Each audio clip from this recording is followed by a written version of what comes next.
Bé cá này bạn có thể vừa làm một chiếc túi đựng tai nghe, vừa có thể làm một chiếc móc khóa để treo ba lô và túi xách.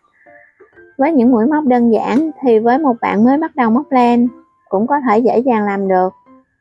Bây giờ chúng ta hãy cùng nhau chuẩn bị kim và len cùng mình móc mẫu túi này nha.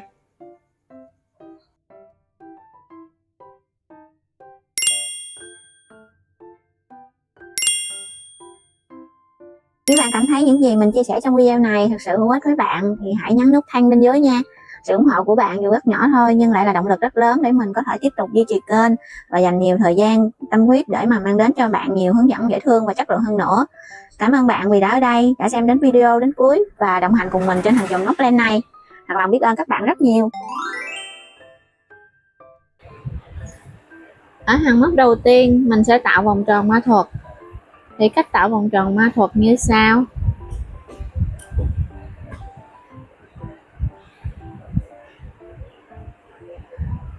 Chúng ta sẽ móc lên 2 mũi bính. Và lúc này mình sẽ móc vào vòng tròn ma thuật này 12 mũi kép đơn.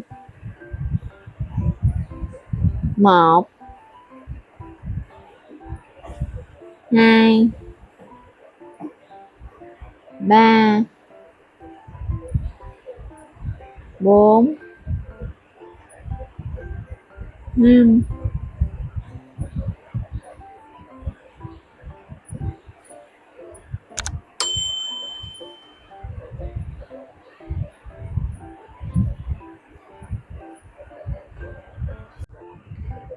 Sau khi có đủ 12 mũi kép đơn, mình sẽ rút sợi dây này để thu nhỏ vòng tròn lại.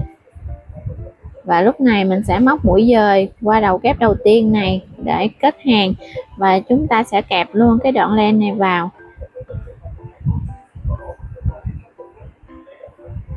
Mình sẽ móc lên 2 mũi bính để bắt đầu hàng móc thứ hai. Ở chân móc đầu tiên này mình sẽ móc vào đây 2 mũi kép đơn chung chân, hay còn gọi nó là mũi kép tăng. 1 mũi, 2 mũi. Lúc này mình sẽ đánh dấu lại mũi kép đầu tiên. Qua chân móc tiếp theo mình tiếp tục móc mũi kép tăng.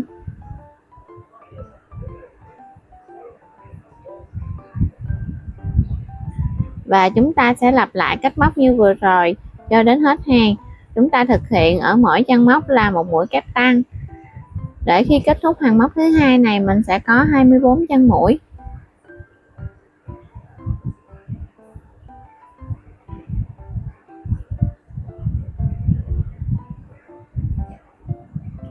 Hàng móc thứ ba mình sẽ lên một mũi bính. Và ở chân móc đầu tiên này mình sẽ móc vào đây một mũi đơn. Chân móc tiếp theo mình móc một mũi đơn. Và chúng ta sẽ lặp lại cách móc như vừa rồi, mỗi chân móc là một mũi đơn, mình sẽ móc cho đến hết hàng. Khi kết thúc hàng móc thứ ba mình có 24 chân mũi.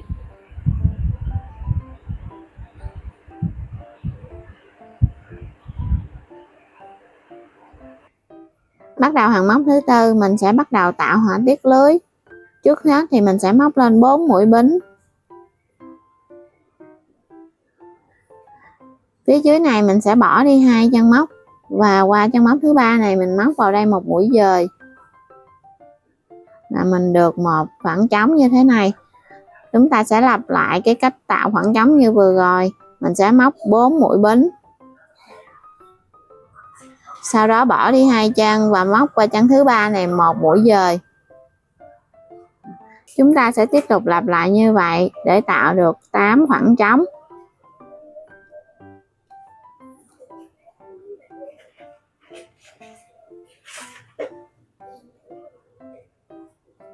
Hàng móc thứ 5 mình sẽ bắt đầu với 4 mũi bính. Lúc này mình sẽ móc vào cái phần giữa của cái dây này một mũi dời. Chúng ta sẽ lặp lại như vậy với 4 mũi bính. Và qua cái phần dây tiếp theo mình móc một mũi dời. Như vậy thì chúng ta sẽ tạo được những cái họa tiết lưới. Mình lặp lại như vậy cho đến hết hàng thứ 5.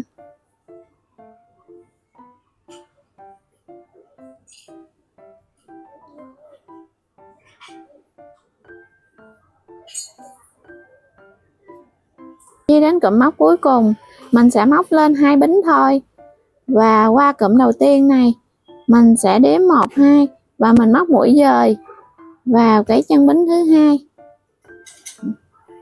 để hoàn thành một cái vòng của cái phần lưới này. Tiếp tục hàng móc thứ 6, mình sẽ bắt đầu với 4 mũi bính. Và qua cái dây kế bên này mình móc vào đây một mũi dời. Mình sẽ móc tương tự như hàng móc thứ 5.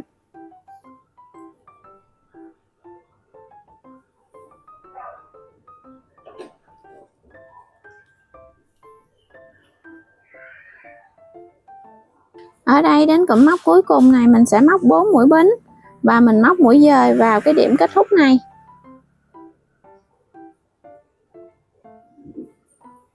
Để móc lên tới hàng thứ 12 này mình sẽ lặp lại cách móc của hàng thứ 5 và hàng thứ 6. Để móc phần đuôi cá này thì mình sẽ móc lên 4 mũi bính và mình móc vào cái khoảng này là 2 mũi kép đôi.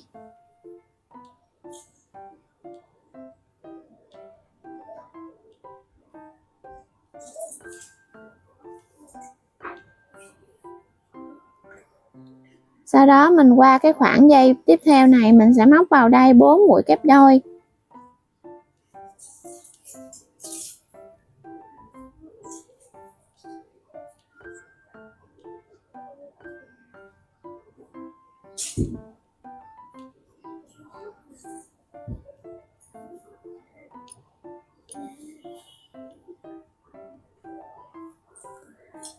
Sau đó ở mỗi cái phẳng dây như thế này mình sẽ móc vào đây là 4 mũi kép đôi, mình lặp lại như vậy cho đến hết hàng.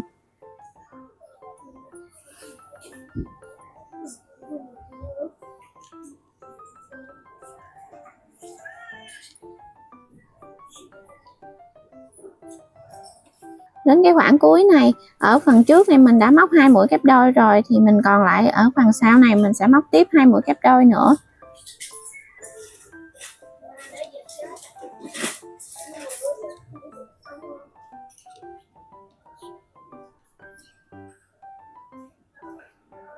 Sau đó mình sẽ kết hàng.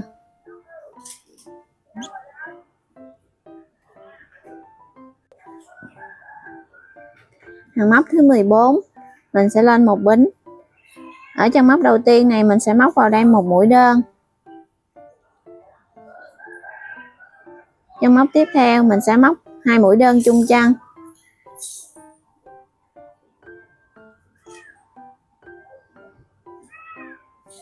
Chúng ta sẽ lặp lại cụm móc vừa rồi, bao gồm một mũi đơn và 2 mũi đơn chung chân.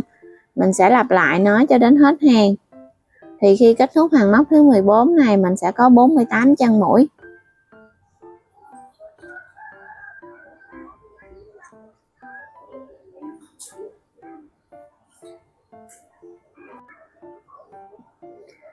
Hàng móc thứ 15 mình sẽ bắt đầu với 3 mũi dời. 1 2 3. Sau đó mình móc 2 mũi bính và quay lại cái mũi bính đầu tiên này mình sẽ móc vào đây một mũi dời. Chúng ta sẽ tạo được một cái họa tiết nhỏ như thế này. Sau đó mình sẽ tiếp tục móc 3 mũi dời. 2 và 3.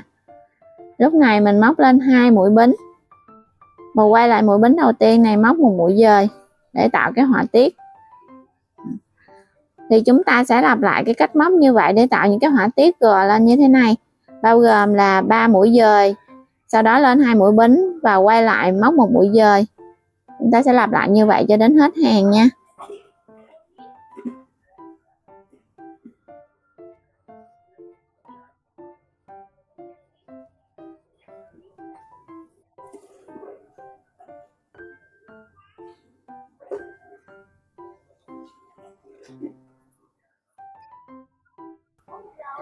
Sau khi móc xong cái phần họa tiết này thì mình cũng cắt len.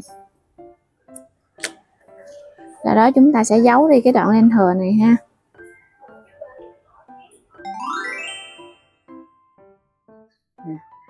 Sau khi mình móc lên một mũi bính như thế này thì mình sẽ bắt đầu móc vây.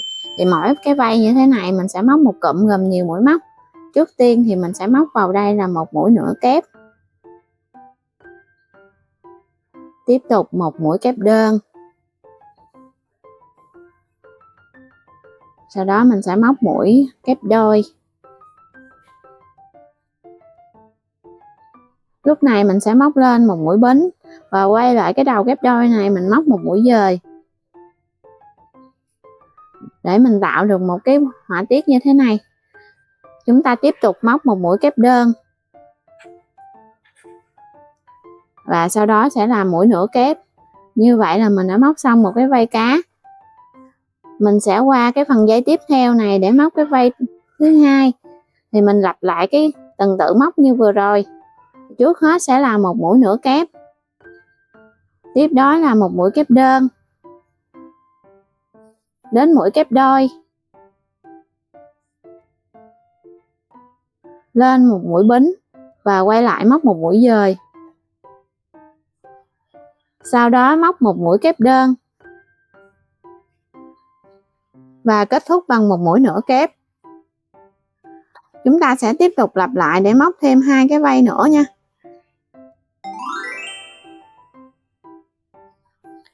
Mình sẽ dán mắt và các chi tiết trang trí thêm.